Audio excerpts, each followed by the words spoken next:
Hello everyone, welcome to CU latest info. তোমরা যারা Calcutta University second semester student আছো, যারা second sem pol science general নিয়ে পড়াশুনো করছো, তাদের জন্য আজকে ক্লাসটা খুবই ইম্পর্ট্যান্ট। ক্লাসটা শুরু করার আগে তোমাদের একটা রিকোয়েস্ট করছি, যারা প্রথমবার চ্যানেলে ভিজিট করছো, চ্যানেলটা সাবস্ক্রাইব করে দিও, সাথে সাথে অবশ্যই বেল আইকনটা প্রেস করে দিও। তোমরা সেকেন্ড সেমের সিলেবাসটা দেখে নাও, বুঝে নাও, তোমাদের বলে দিচ্ছি। মডেল 1-এ 4টে চ্যাপ্টার রয়েছে। ফার্স্ট রয়েছে ভারতীয় সংবিধানের বিবর্তন, গণপরিষদের ভূমিকা বিতর্ক ব্র্যাকেটে ওভারভিউ প্রস্তাবনা। 2 নম্বর রয়েছে নাগরিকত্ব, মৌলিক অধিকার ও কর্তব্য, নির্দেশকমূলক নীতি। 3 নম্বরে রয়েছে ভারতীয় যুক্তরাষ্ট্রের প্রকৃতি, কেন্দ্র ও রাজ্যের সম্পর্ক। 4 নম্বরটা তোমরা দেখে নাও, ইচ্ছা হলে তোমরা স্ক্রিনশটও নিয়ে নিতে পারো।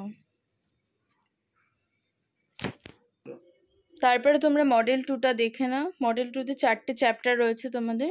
ফার্স্ট, কেন্দ্রীয় আইনসভা, রাজ্যসভা, লোকসভার সংগঠন, কার্য আইন প্রণয়ন পদ্ধতি, সংসদীয় পদ্ধতি, বিশ্লেষণাধিকার, কমিটি ব্যবস্থা, স্পিকার। 6 নম্বরটা তোমরা দেখে নাও, 7টাও দেখে নাও। 8টে রয়েছে সাংবিধানিক সংশোধন, তোমরা চাইলে স্ক্রিনশটও নিয়ে নিতে পারো। আশা করি তোমরা বুঝতে পেরেছো। তোমাদের যদি কোনো ডাউট বা কোনো প্রবলেম থাকে তো তোমরা কমেন্টে জিজ্ঞেস করে নিতে পারো।